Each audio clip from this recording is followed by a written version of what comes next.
Hello, everybody, and welcome back to the weekly M3 market update. I hope everyone is enjoying their summer. I guess I'll have to say that the show is on summer hours, meaning that the schedule is a little bit unpredictable for the last couple of weeks.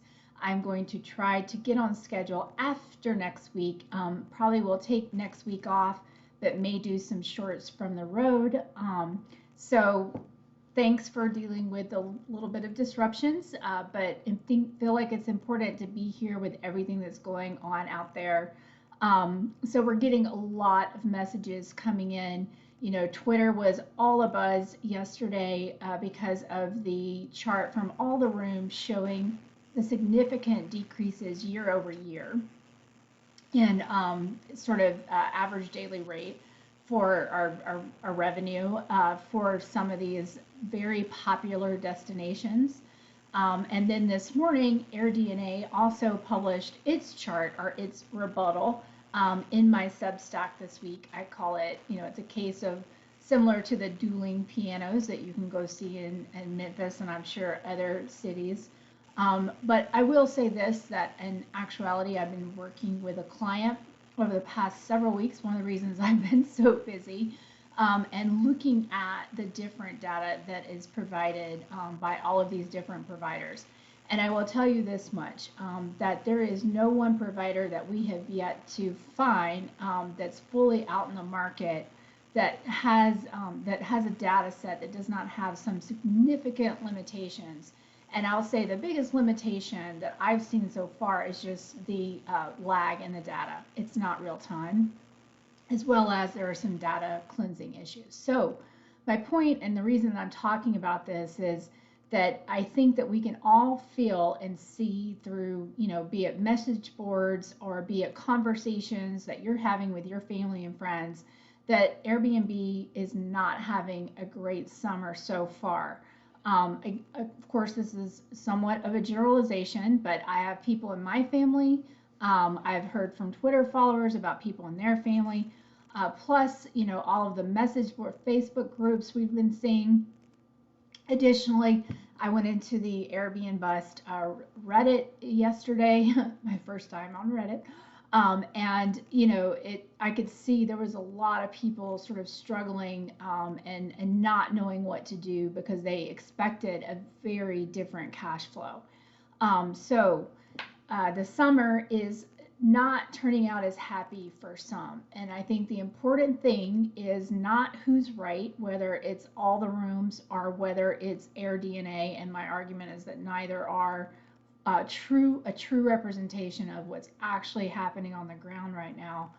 It's important that we're paying attention. And so I'm going to talk a lot about, I feel like for the rest of the summer, or maybe for a long time, triangulating data, meaning that when you're in a situation like this, where the data that you're getting is either contradictory, conflicting, whatever, you need to try to triangulate to what's actually happening, meaning that you have to take different perspectives. And I know that many want to say, well, data is data. Well, that's just not true. I think we talked last week about how these are surveys, how that survey data is then also manipulated, but then it's also triangulated itself. And so this can make the picture very muddy. So we are going to have to build our muscles and not rely on exactly what's coming up in front of our eyes. We have to validate it. We have to test it. And that's one reason I hope that you stop here each week. Not your only source, but maybe your one-stop shop to kind of understand all the different drivers that are impacting the market versus one or two. So in terms of drivers, I'd like to talk about new home sales. I don't ever like to say I told you so, but this, I could see, we knew it was happening. I could see it in my data, last week earlier, that they were going to be strong. And this just goes to show you how much sentiment really makes a difference for all of this. So, for example, I think that when people saw that the stock market was doing a little better and that the banking crisis was behind us, People came out of the woodwork. People that saw these new home sales were actually escalating. They wanted to pile in, and we talked a little bit about this last week, that the builders would have said, all right, let's go. Let me get that gain on sale. Let me make what I can right now, and so that I can sort of cover over my expenses until everything runs dry. Those builders are going to build. My argument, however, is that they're running out of runway. From a rate buy down perspective, the incentives they've been offering, this stuff is going to slow down, as well as affordability. I think I cannot emphasize enough kind of what I'm hearing from the street, from what I'm hearing, and I mean Main Street, not Wall Street. What I'm hearing from followers, that what I'm seeing in my loan books, people are struggling. One thing I didn't talk about on the YouTube last week that was in the Substack is what I had seen in FHA borrowers and doing what we call the death cross, from 30 days to 60 days delinquency. And why we call that the death cross is because in the United States we are obsessed with our credit scores. And so most people know that it's those 30+ day payments that really impact your credit score. And so they don't want to get to day 31 in late paying. And once they get to day 31, they've made a conscious decision to let it go. And that is to let their credit score go to some degree. And that is a huge decision by the consumer. And it shows you that there's sincere stress. Now, Black Knight came out with its summary report showing that they saw 30+ go down. Now, I'm waiting for the detailed report because, number one, they just gave us in aggregate numbers. And I'll tell you that Fannie and Freddie did not look as bad as FHA. They look, a little bit of stress, nothing like I'm seeing in FHA. So I need to look at the details in the Black Knight report to see what's going on. But one theory I have is that based on the way mortgage payments happen, when you have those short months and that payment maybe was due on a weekend, a lot of servicers need 2 or 3 days to catch up. And so it's not real delinquency, which is what Black Knight had said about the delinquency in April. But what I was able to see in my own portfolios is that, yeah, absolutely, there were definitely those people that came in a couple of days after the month and then got effective dated for the proper date. I could see, though, that there were still people that persisted and were in trouble. And then I went to May, and that's when things really started looking ugly. And one thing I talk about in the Substack is part of my methodology is not just looking at the numbers, guys, but also sampling the comments that come. So you may or may not know this, but when you call into your call centers in these places and ask them for help, they're not only recording the calls, but they're also typing the notes into the system. They oftentimes, it's a code, it's kind of like shorthand. They type exactly what you have to say. And so just know, you can look at those comments and you can absolutely start to understand what's happening with these borrowers. And one of the biggest thing is taxes. Taxes have just overwhelmed people. Now, of course, if you know the mortgage footprint, you know that there are certain states that are always going to be up at the very top, and that's California, Texas, New York, Florida, etc. And so, a lot of the tax stress that I'm seeing is in California and Texas. But, these are the largest markets out there. This is hugely impactful from a national perspective. You guys know I often say, real estate is local till it's not. Well, you start impacting states like California, Texas, New York, Florida. They really represent the mortgage market to some degree when you're looking at it in aggregate. Of course, local dynamics will always come into play, but in terms of where are we seeing the stress, where are we going to see the leading term, those are the states where you would want to pay attention. So, new home sales came out strong. My biggest question is, if I am an Airbnb person who has reduced bookings this summer, and I'm seeing that, I'm seeing there's no existing inventory, and the only reason people are buying new maybe I should list my home. And so I think we are now turning the corner into a spot where that existing shadow inventory we've been talking about is going to start to come on to the market. And I'm already seeing it. I mean, the biggest example, and what I tweeted out yesterday when that Airbnb chart came out, was Sevierville. Now, Sevierville is the Airbnb capital of the South. People just went crazy buying there because they were told by the folks that were sort of pumping this that, well, this is the number one destination for Southerners. No matter what's happening in the economy, Southerners will drive to this location. Someone will always rent here. Well, that I don't think that was true when they said it. Now, might it do better than some other destination locations? Sure, but not for a week-long Airbnb stay at the prices that I'm seeing. Guys, I grew up in the South, and so there are a lot of people that this time around have seen, the South is just like this huge opportunity, but there are structural things in the South that make anything like this a little bit difficult when we're not all thinking that we're going to be making a lot of money. Median income in the South is pretty abysmal, and there is just not enough industry in total. Now, we've all seen all these, announcements about factories and, companies coming and blah, blah, blah. But, Lordstown filed bankruptcy. I've passed that thing several times with the Foxconn sign out there. I mean, not a car has been in that place for at least probably the last 2 years. And so this was a big promise. And so the only thing that I'd like to say is we need to keep track of these big promises about, these different companies coming to these locations.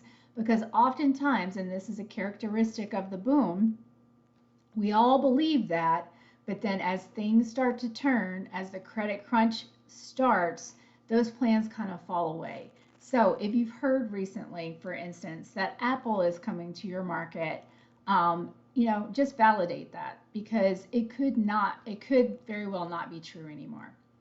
Okay, so those are kind of the big buzz that we've been hearing, those new home sales, as well as sort of suddenly everybody's waking up and realizing, oh, Airbnb might have an impact on the housing market. You don't say.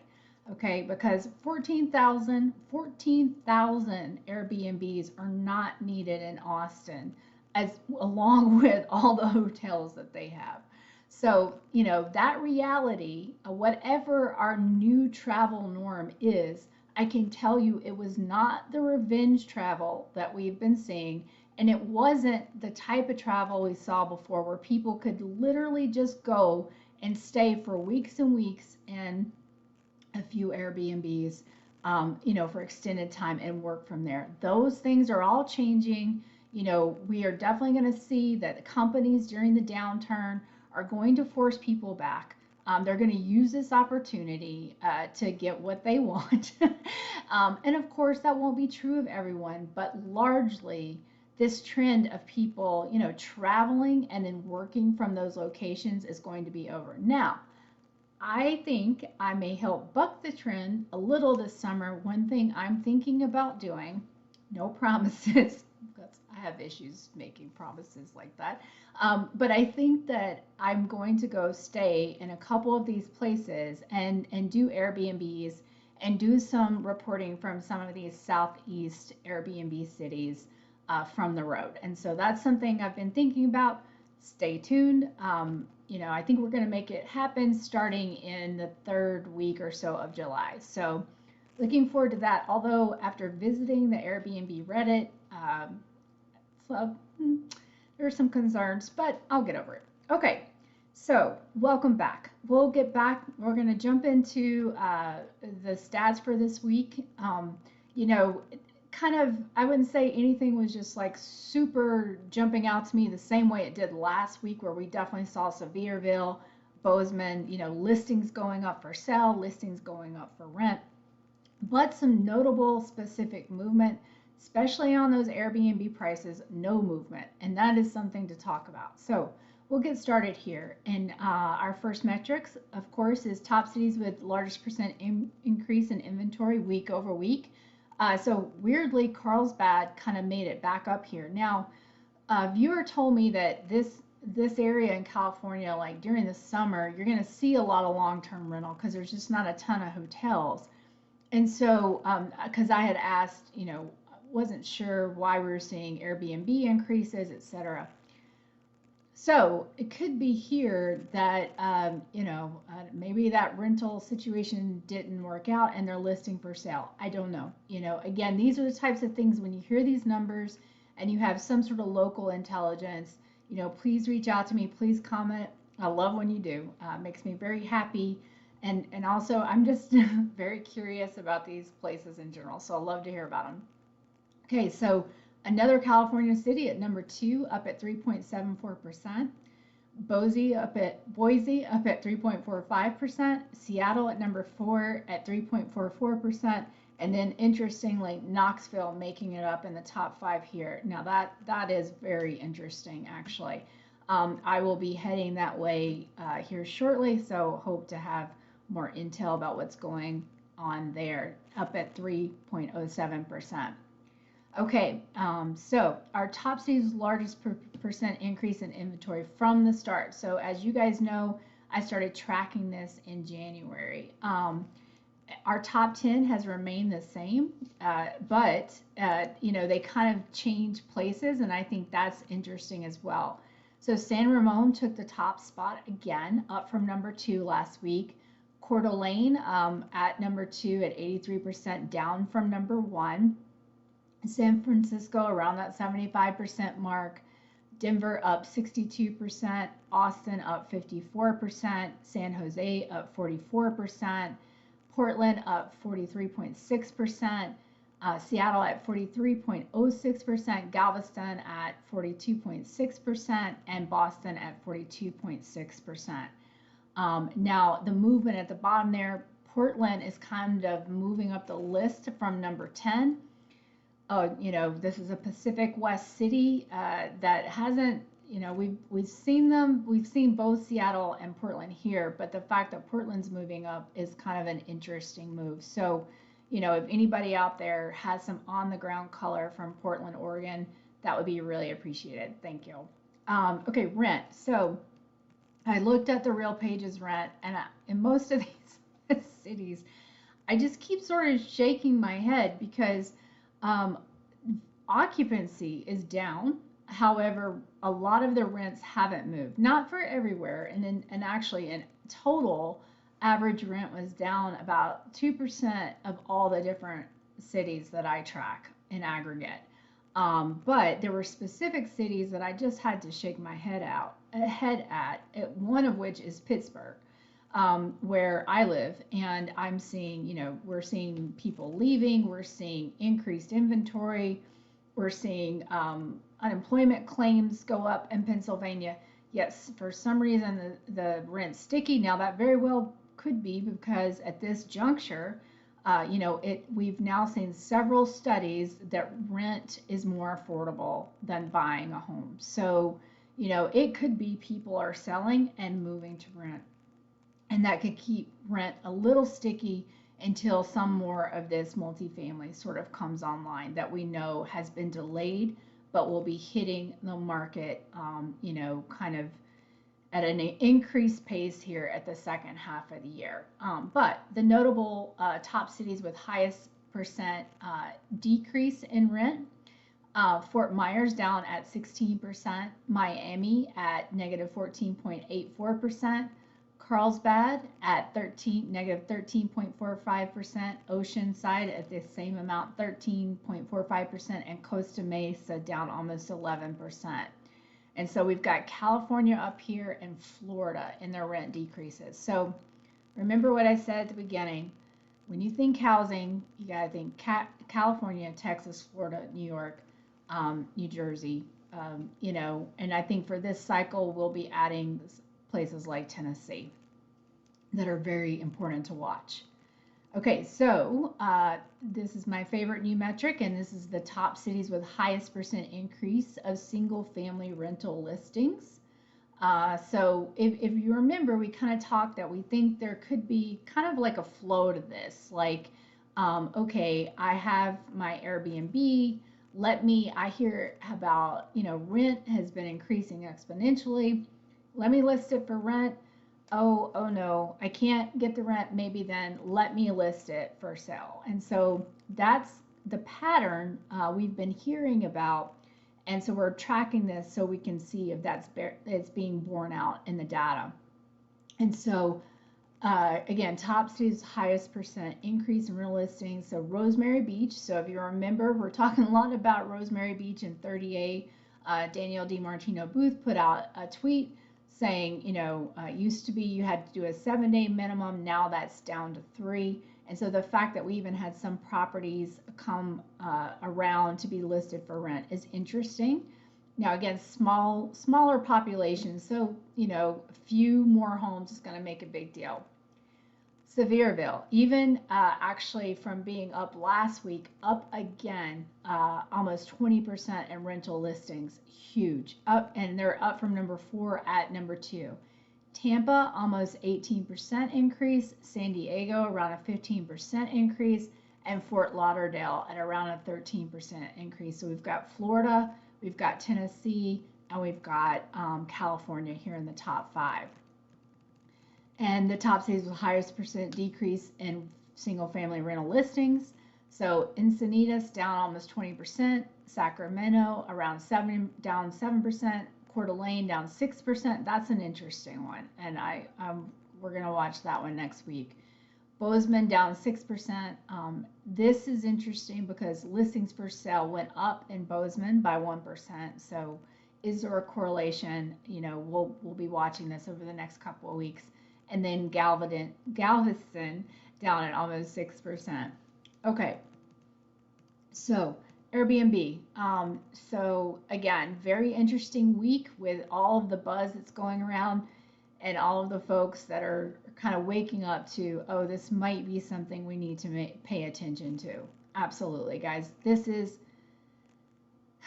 I believe Airbnb plus the rental story are going to be the biggest keys to what's going to happen in the housing market. And as we've also been hearing too, some of these markets are coming out with aggressive legislation. So this could very much, dampen a lot of the enthusiasm that we've been seeing around Airbnb. The other thing one of my buddies told me about is people are listing Airbnbs on LoopNet. Now, LoopNet is for commercial real estate.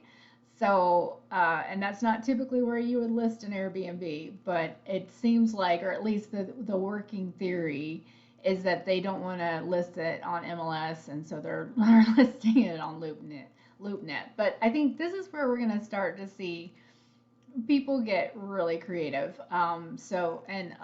Because desperation is happening. So, top cities with average Airbnb decreases comparing Memorial Day to this coming weekend. Now, again, I'll just repeat myself and say what was most fascinating is that in actuality, while we were in the run up to Memorial Day, prices just kept getting higher and higher and higher.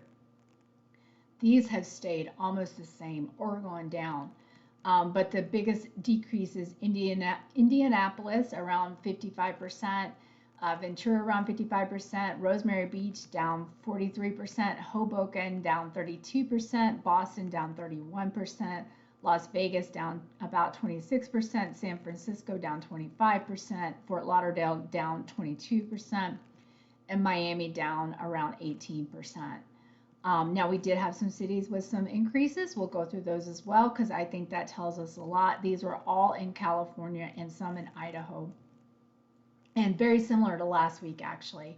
And when I asked my buddy in Coeur d'Alene, he said, well, the Iron Man is there, I think this previous week, and he thinks that could possibly have something to do it. Again, we'll watch the trend. But El Cajon increase of almost 80%, San Diego at 62%, Encinitas around 41%, Carlsbad at 36%, and Coeur d'Alene around 32%.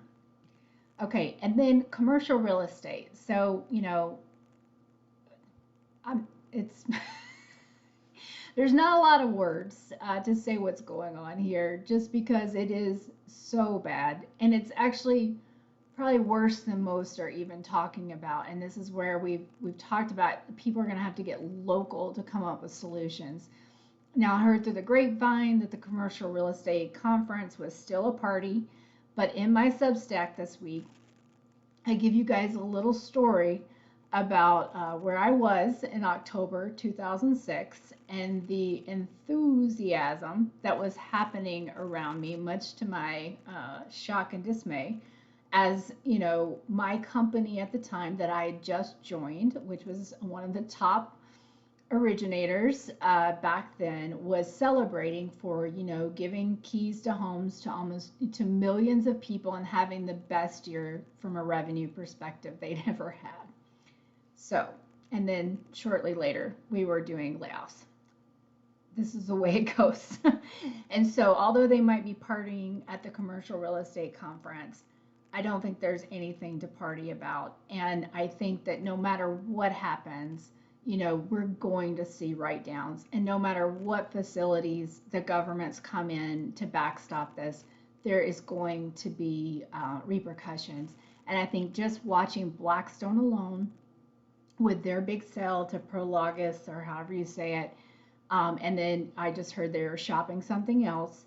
And so watch these big names that are in this space big, because they're going to tell you what the true nature is. And I can guarantee you every company, because this is how we were as well, they know what their ticking time bombs are, and they're doing everything they can to get rid of them as quickly as possible.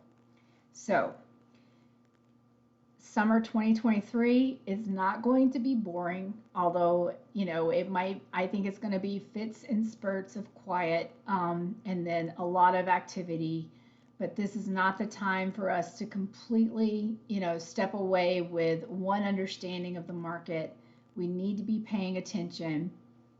But if you are in a situation where you have no choice and you have to make some decisions about either purchasing a property or selling it, and you're concerned, please reach out to me on any of these platforms with a question, and I'll give you what I understand about the current market, because I have a passion for making sure that during this next downturn, we don't take out whole segments of our population.